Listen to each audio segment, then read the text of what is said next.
ETF index mutual funds నేర్చుకుని stock మార్కెట్లో రాణించాలనుకుంటున్నారా? వెంటనే ఈ నెంబర్కి కాల్ చేయండి.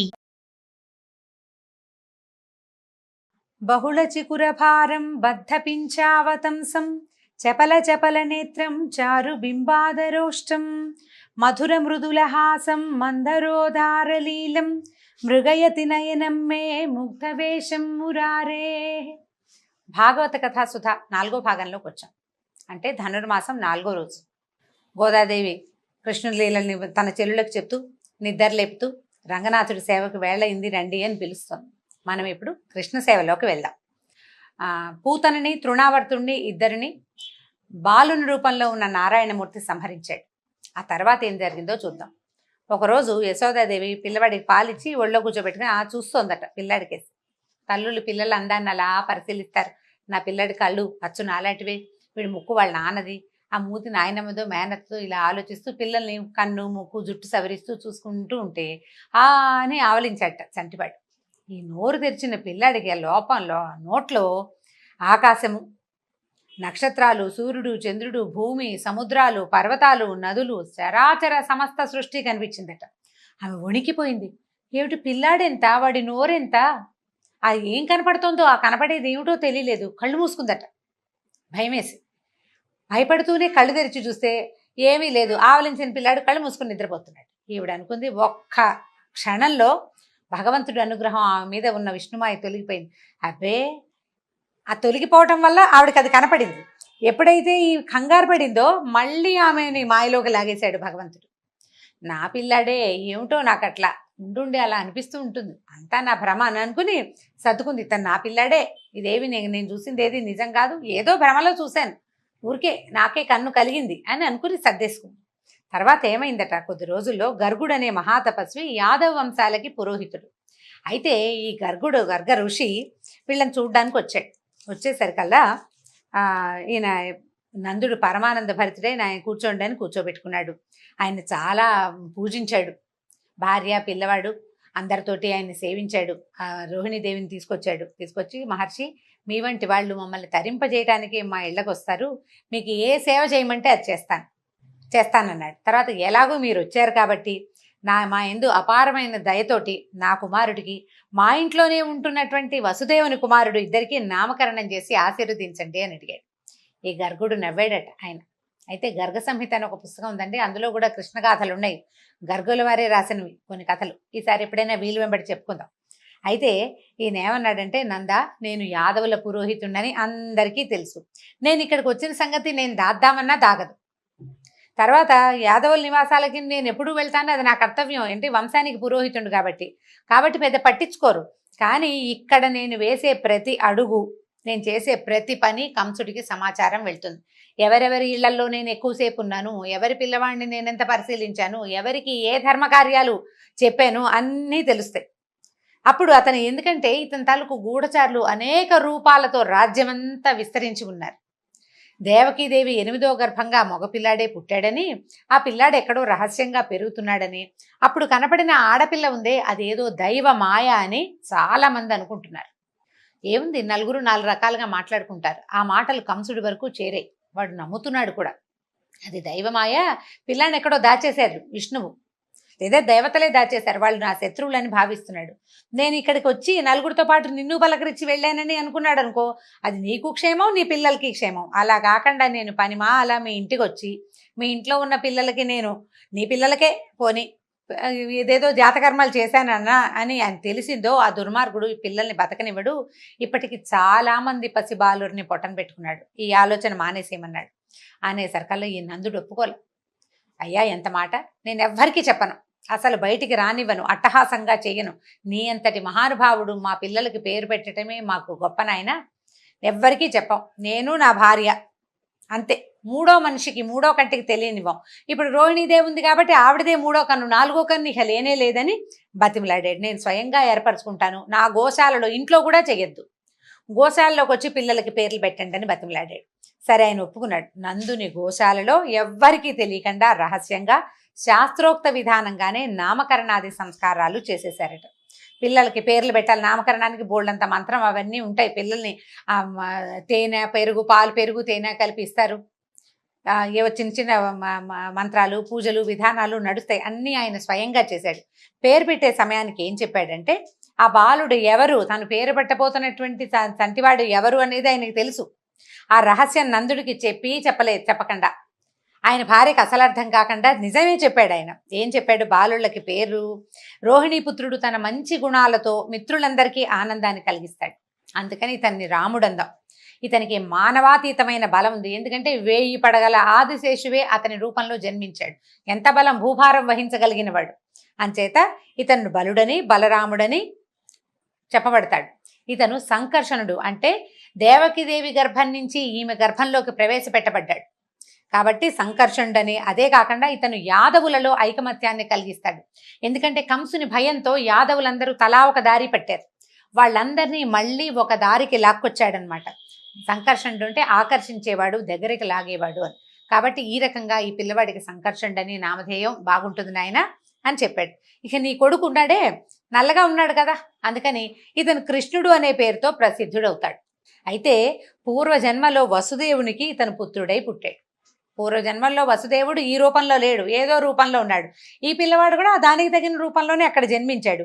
ఈ రహస్యం తెలిసిన వాళ్ళు ఇతన్ని వాసుదేవుడు అని పిలుస్తారు. పూర్వజన్మలో వసుదేవుని కుమారుడు, ఇప్పుడు అతని మిత్రుడైన నీ దగ్గర పెరుగుతున్నాడు అని చెప్పి ఈ కుమారుడు ఉన్నాడే, ఇతను ఉత్తమ గుణాలలోనూ, శోభలోనూ, సంపదలోనూ, కీర్తిలోనూ శ్రీమన్నారాయణుడితోటి సమానుడవుతాడు. ఇతడు మీ గోకులాన్ని అనేక ఆపదల నుంచి కాపాడతాడు. అనేక అద్భుతమైన కార్యక్రమాలు చేయబోతున్నాడు నాయన. ఇతని గుణాలని బట్టి, ఇతను చేయబోయే అతిమానుషమైన చేష్టితాలని బట్టి యోగులు, ఋషులు అనేక పేర్లతో పిలుస్తారు. ఇతనికి ఒక్క పేరు కాదు, నేను పెట్టేది ఒక పేరే. ఇతనికి ఒక్క పేరుతో ఉండడు, అవే సహస్రనామాలు అవుతాయి. ఏమరపాటు లేకుండా పిల్లాన్ని కాపాడుకోమని చెప్పి ఎవ్వరికి తెలియకుండా ఈ పిల్లలిద్దరికీ రాముడని, కృష్ణుడని నామకరణం చేసి గర్గుడు వెళ్ళిపోయాడు. ఎవరికీ తెలీదు, నందవ్రజంలో కూడా ఎవరికీ తెలీదు. నాన్న, పెద్దమ్మ, అమ్మ పిలుస్తుంటే ఆ పేరుతో అందరూ పిలవడం మొదలెట్టారు. వాళ్లే పెట్టుకున్నారు పేరు అనుకున్నారు. గర్గుడు వచ్చి నామకరణం చేసే సంగతి బయటికి రానివ్వలేదు. ఇక నామకరణం జరిగింది. పిల్లలు చేతులతోటి, మోకాళ్ళతోటి పాకటం మొదలుపెట్టారు.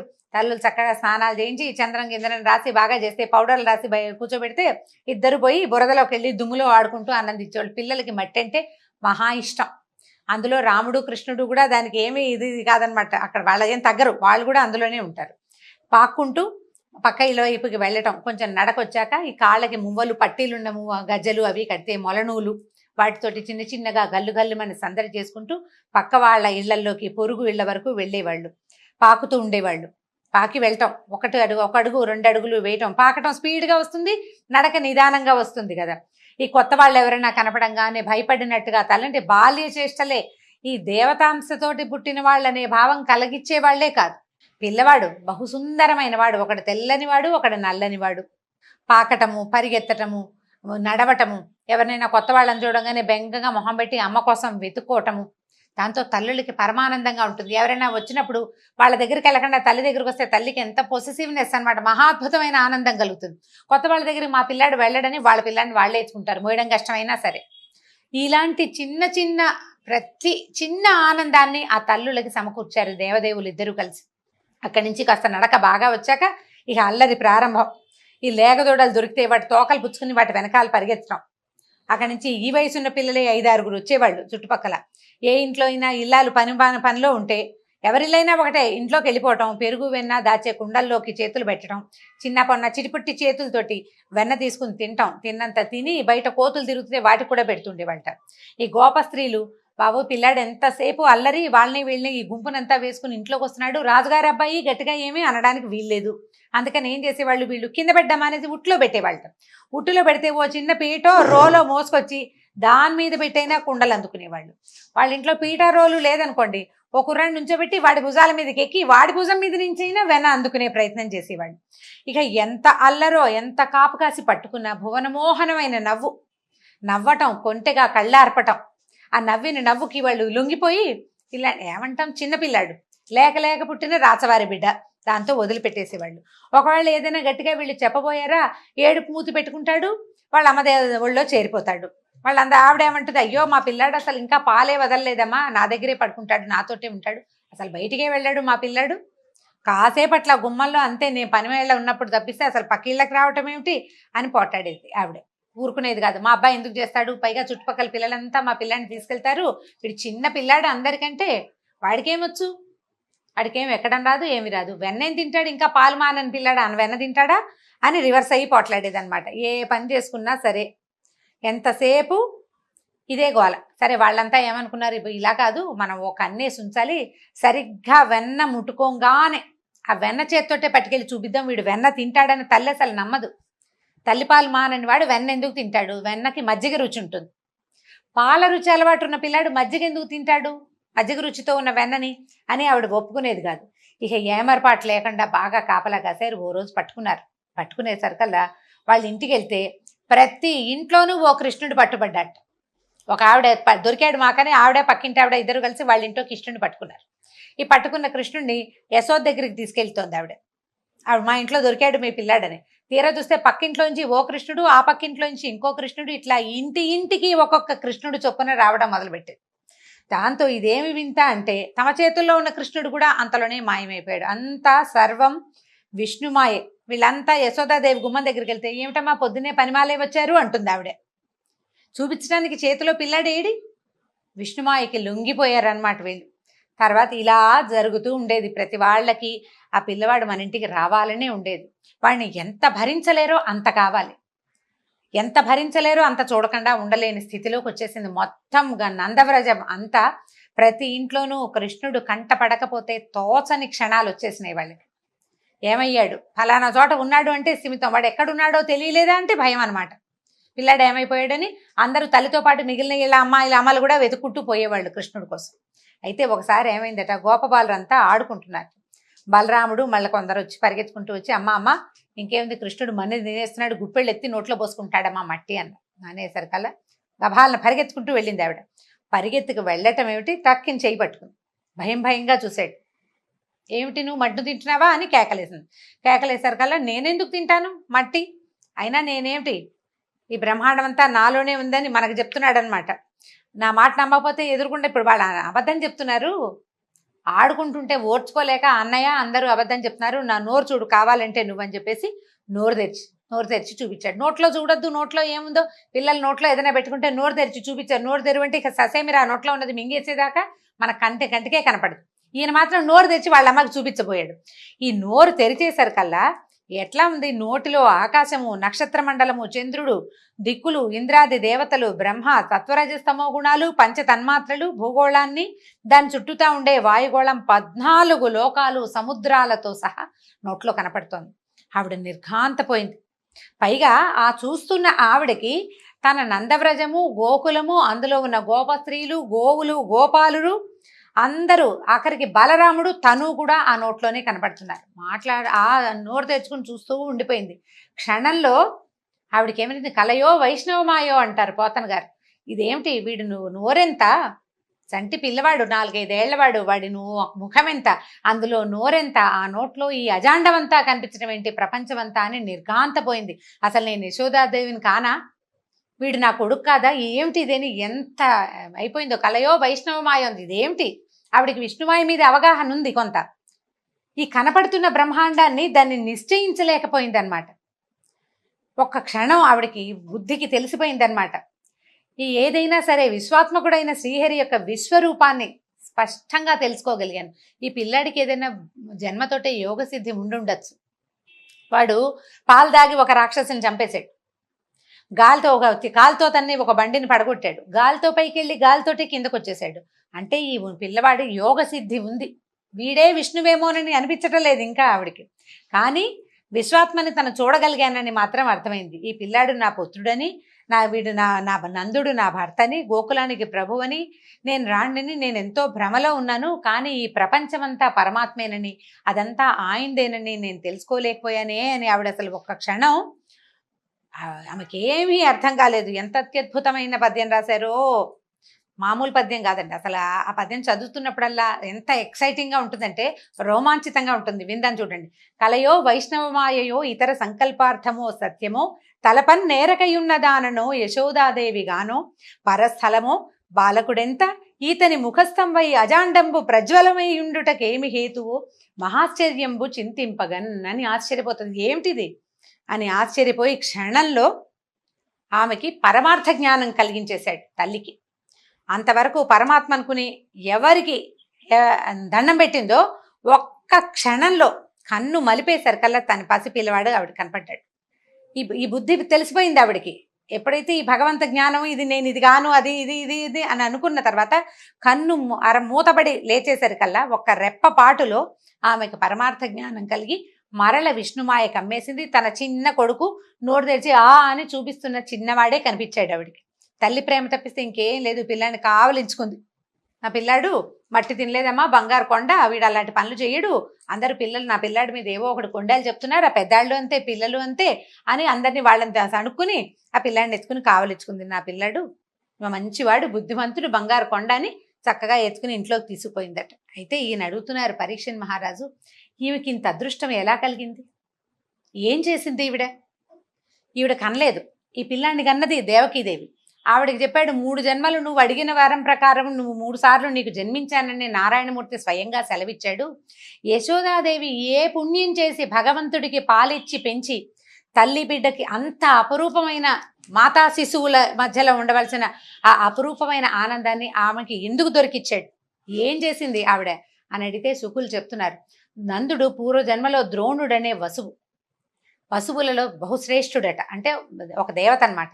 అతని భార్య ధర. వాళ్ళిద్దరూ బ్రహ్మను గూర్చి తీవ్రమైన తపస్సు చేశారట. అయితే వాళ్ళు ఏమడిగారంటే, దేవా, ఏ శాస్త్రజ్ఞానం లేకపోయినా వేదాంతాలు అనేవి ఉన్నాయని తెలియకపోయినా జగత్ప్రభువైన విష్ణువు పట్ల నిష్కామ భక్తి కలిగి ఉంటే మానవుడు జనన మరణ వలయాన్ని ఛేదిస్తున్నాడు, నరకవాసలోక నుంచి సునాయాసంగా తప్పించుకుంటున్నాడు. అది భూలోకవాసుల భాగ్యం. దేవతలకు ఆ భాగ్యం లేదు. మనం దేవతలు గొప్ప అనుకుంటాం, వాళ్ళు మనకి వరాలు ఇస్తారు. కానీ మనకి లభించే సౌభాగ్యం, మానవులకి లభించే భాగ్యం దేవతలకి లేదు. దేవతలందరికీ మానవులంటే మహా అసూయట. ఆ విషయంలో మేం కూడా భూలోకంలో జన్మించాలని, ఏకాంత భక్తితో అంటే అనన్య భక్తితోటి జగన్నాథుడిని సేవించాలని కోరుకుంటున్నాము. ఆ కోరిక తీరాలని వరం ఇవ్వమని బ్రహ్మని వరం అడిగారట. భార్యాభర్త ఇద్దరికి ఏకబుద్ధి కలిగి ఉండటం ఎంత గొప్ప విశేషం అండి. భార్యాభర్తలు చెరుకో రకమైనగాను ఉంటారు, చెరో చోటు నుంచి వస్తారు, ఏవో కొన్ని భావాలు కలుస్తాయి, అన్ని భావాలు కలవు. ఇలాగ తదేక భక్తి తత్పరత ఉండటం చాలా విశేషమైన సంగతి. వీళ్ళిద్దరూ ఈ వరం అడిగితే తథాస్తన్నాడట. ఆ ద్రోణుడే భూలోకంలో నందుడుగా జన్మించాడు. అతని భార్య ధర యశోదయింది. వాళ్ళకి పుత్రుడైన కృష్ణుడి పట్ల ఏ కోరిక చేత మలినం కాని ప్రేమ, అంటే మనం శ్రీహరి పట్ల కలిగే ఈ ప్రేమని భక్తి అంటాం మనం. వాళ్ళకి ఆ భక్తి కలిగింది. గోకులంలో ఉన్న గోపాలుడికి గోపస్త్రీలకి సహజంగానే స్వామి మీద ప్రేమ కలిగింది. లోకేశ్వరుడైన విష్ణువు తన కుమారుడైన బ్రహ్మ ఇచ్చిన వరాన్ని నిజం చేయటానికి బాల్యమంతా గోకులంలో ఉండి నంద యశోదలకి తనని ప్రేమించి సేవించే భాగ్యం కలిగించాడు. అయితే చూడండి, దేవకీ వసుదేవులు తమ విష్ణువుని తమకు కుమారుడుగా పుట్టమని మాత్రమే కోరారు. కృష్ణావతారంలో ఆయన ఆ కోరిక తీర్చాడు వాళ్ళకి. అదే అవతారంలో నంద యశోదలకు కోరిక కూడా తీర్చవలసి వచ్చింది. అంచేత వాళ్ళకి తనని ప్రేమించి సేవించే అవకాశాన్ని, పాలిచ్చి పెంచి పోషించే అవకాశాన్ని భక్తులకి కల్పించాడు భగవంతుడు. ఈ విషయాన్ని శుకులు మన పరీక్షణ్ మహారాజుకు తెలియజేశారు. ఈ తర్వాత మరిన్ని కృష్ణలీలల్ని వచ్చే భాగంలో తెలుసుకుందాం. నమస్కారం.